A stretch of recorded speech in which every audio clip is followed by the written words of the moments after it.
Hey YouTube! I want to start with an apology for last night's live stream. I got too steaming. I think I didn't eat enough. I think I maybe had my lunch too late and then ended up not really having any dinner, so I kind of watched it back last night and basically I'm pure hungover to death today. Normally the sure sign. Anyway, moving on. I did have this out in the live stream last night, but here is a vintage SG, my Tony Iommi Monkey guitar, which I've been building for quite a while. It wasn't as easy as I expected. Look at the wood in it. It's really kind of nicer wood than the... Yeah. And that makes me think it's one piece actually looking at it, doesn't it? You can see it from space. Yeah, so it's... I've modeled it on the guitar. The reason I wanted an SG, actually the reason I bought the more expensive version of Black Sabbath Volume 4 is because that's the gatefold from it. And it had a picture of an SG. That's how old I am, before you could just look up the internet and all that and see what an SG looked like. So I mean, I wasn't aware that it wasn't red, so I've got my SG's Ferrari red. I didn't really notice it had P90 pickups. So I have altered this, put a badass style bridge on it, genuine drawn round the proper John Birch pickup rings, which I bought, but they're really thick and don't really fit on this guitar, so I had to draw around them and make them out of thinner plastic. So they're handmade, therefore better than factory made ones. Also the badass bridge, I do actually have a genuine badass bridge, but since the £20,000 Gibson one that came out doesn't even have a real badass bridge, I was thinking, alright, I've got one of them, and I looked up, someone's selling it for 90 quid, so it's like, to be honest, I'd rather just sell it for 90 quid, I think. So this is just a copy of it. It's basically the same sort of thing. Yeah, so I got this sort of witch hatty type knobs on it. As I said, two P90s, wrap over bridge. I mean, I think it looks pretty close. I'm not going the whole full hog, obviously. If you're looking at it, you go, oh, look. Because it's not a special. His is a 69 special. He's got like dot fingerboard markers. This has got the chevrons, are they called? The big block markers, and I've not obviously done anything with the headstock. It's got the Bart Simpson headstock. Once someone says Bart Simpson, that's you can't not see it as Bart Simpson's head. Yeah, and I just left it as a vintage. Obviously, you could go a bit further and put like a Gibson thing on it. Not going to bother doing that. It's more the point of having more like it. Also, I know the Gibson one's like 25,000. So much money, and then they brought out a cheap one which is still like $3,500 or something. It's like, this is for us mere mortals who are not dentists or lawyers, you know. Yeah, so two P90s. I'm going to play it clean for a couple just to show you, not that Black Sabbath were ever clean. And the neck.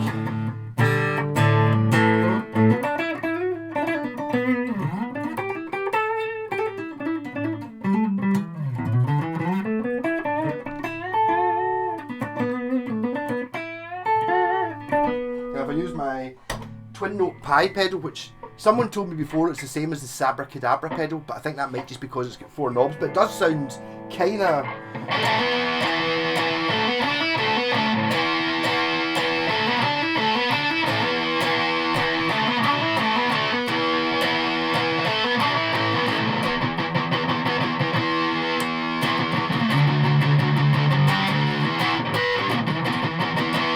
Yeah, so I'm going to play...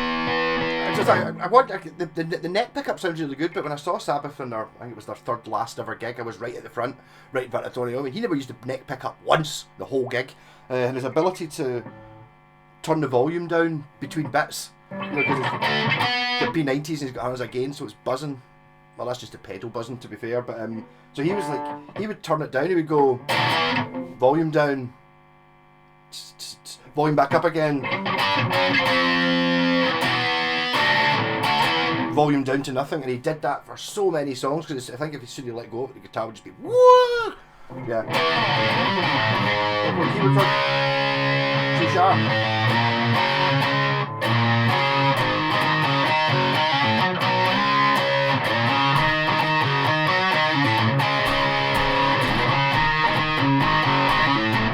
First song I can play all the way through. Tomorrow at daybreak, was only kept again in my head, was made with the sorrow and heartache.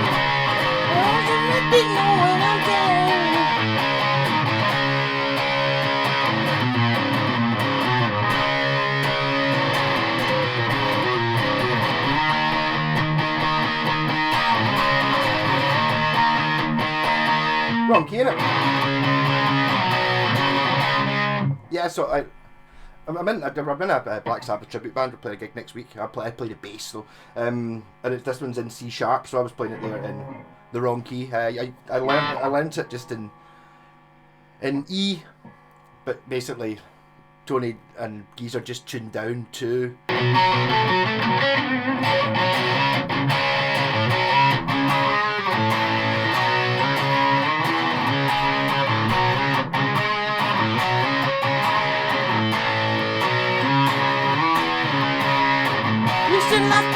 To start today, you know you have to learn the execution of your mind. You really have to turn. When there's a road, the book is read, the end begins to show. And you don't care if you don't see the daily light of day. Nobody will ever let you know. And you ask for reasons why, they just tell you that you're on your own. Fill your head up full of lies,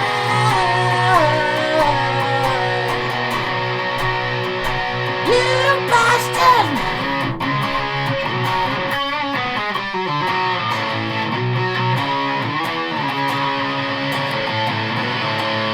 That's why I ended up playing a bit of a song and a half there.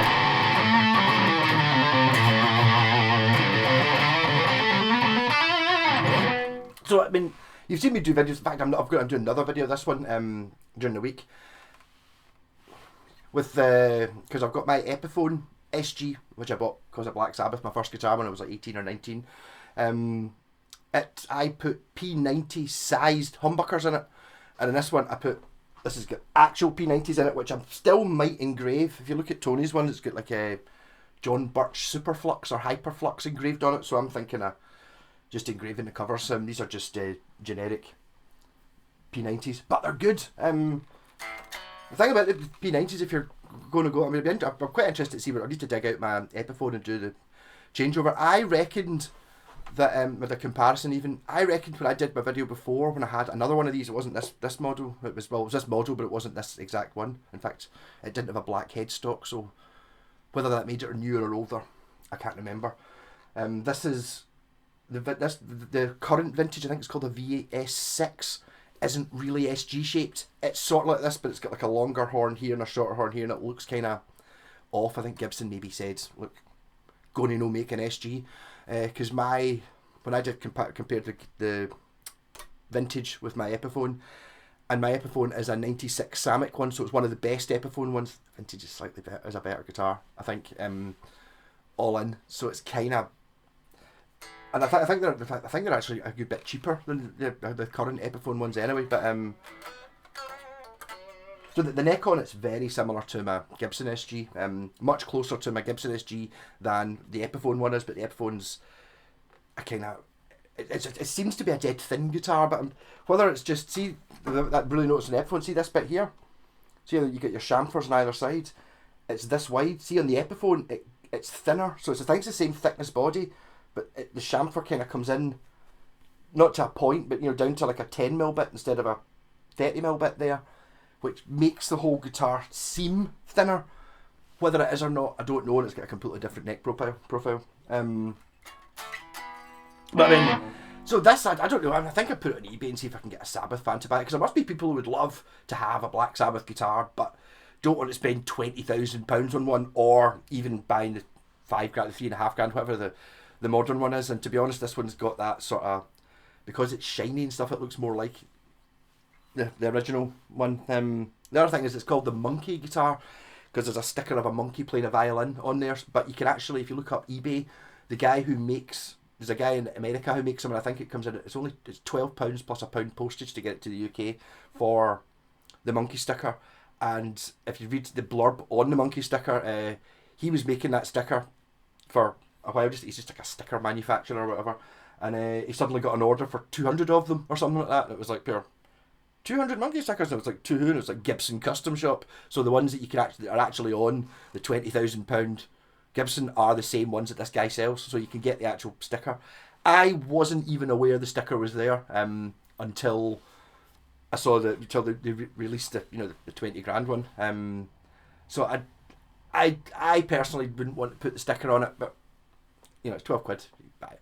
So you just pay 12 quid less for the guitar rather than me paying for it. I would if I did do that, I would have buy the sticker and then just put it in the case, and it's up to you whether you want to put it on. So this plays really well. This was it's been kind of preserved, because when I got it, it was absolutely covered in stickers, like totally covered in stickers, and it came off really well, and it polished up unbelievably. You can see some fingerprints, but there's no, look at the wood on it. It's a big slab of mahogany. It's really pretty good. I also did a much better job of cutting this bit here than on Tony's guitar. If you look at his, it's like there's gaps around it. I was sort of looking at the pictures of it when I was doing it, and I thought, I'll cut the scratch plate to fit round the pickup rings, and I cut it so it fitted. It's like, you cut it so it fits. You want to cut it so there's a big gap. And then obviously just the tailpiece is missing because it doesn't have it. It kind of... I do like the wrap over thing. It's a bit of a pig to string, I'll warn you that. You have to kind of go in from the front. It's doable, but it just takes twice as long to string this as it does to string a 2-pneumatic one. But the thing is, see, when you've got like a stop bar, this kind of applies to all wrap over bridges. You find yourself keeping your hand behind there when you're playing. I'd be interested to see if I look back into this video to see if that's what I was doing. But you have a tendency to sort of have your hand wrapped over the back because you can, because you normally can't, because normally obviously there's strings and a tailpiece there.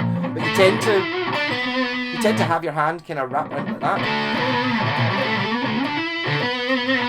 And no, it's not tuned to C sharp. I may do that for a wee bit of a laugh to see how it can handle. It's just got 10s on it. So I suppose in theory with 10s on it, I think Tony used much lighter strings than 10s tuned to C sharp for, well, if you're talking about the first two albums, they are normal tuning, and then Master Reality's down to C sharp, and then they kind of stayed there for Volume 4 and Sabbath Bloody Sabbath sort of thing. I think there's a couple of tunes. Is it? I think Sweetleaf might be in a different alternate tuning. Something, or not really an alternate tuning, just basically tuned exactly the same but down. Instead of being E, it's C sharp all across. So it's still all the same chord shapes, it's just lower, and that was to do with to get it to sound heavier, and also because Tony obviously doesn't have his fingers, so his fingers used to hurt. But I mean, that must be, just talking to my pal the other night, but that's how weird it must be not having your fingertips, because obviously I can feel the strings, whereas if you don't have fingertips, you're not feeling them. It must just be like it must be a really weird feeling, like playing with someone else's fingers, sort of thing.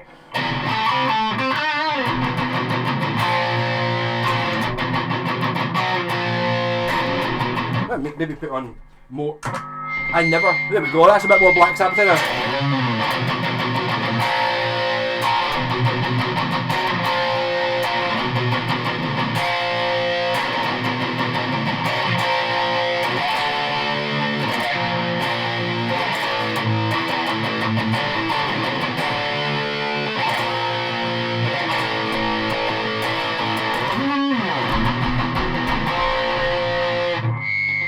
So that's why. Oh, I can't even get it.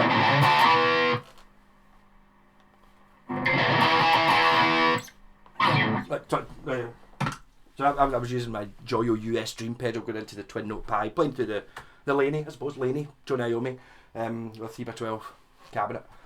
I did actually look at there is a small, like a backstage Laney amp you can get, which I think that's 15 watts, so I think it's a wee bit bigger, maybe 20 watts.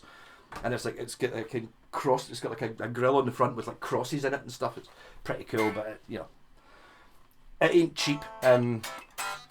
So Tony Iommi Monkey guitar, but I'm not hiding the fact that it's not actually a Gibson. The man I'm thinking about is, see if you're looking at the original, like paying £20,000 for one, or even paying like 3 or 5, however much. It's not cheap.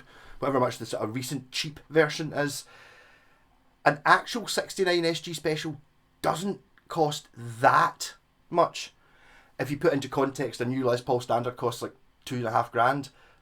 You can get a 69 or a 68 SG special for less than that, like a real one from the 60s.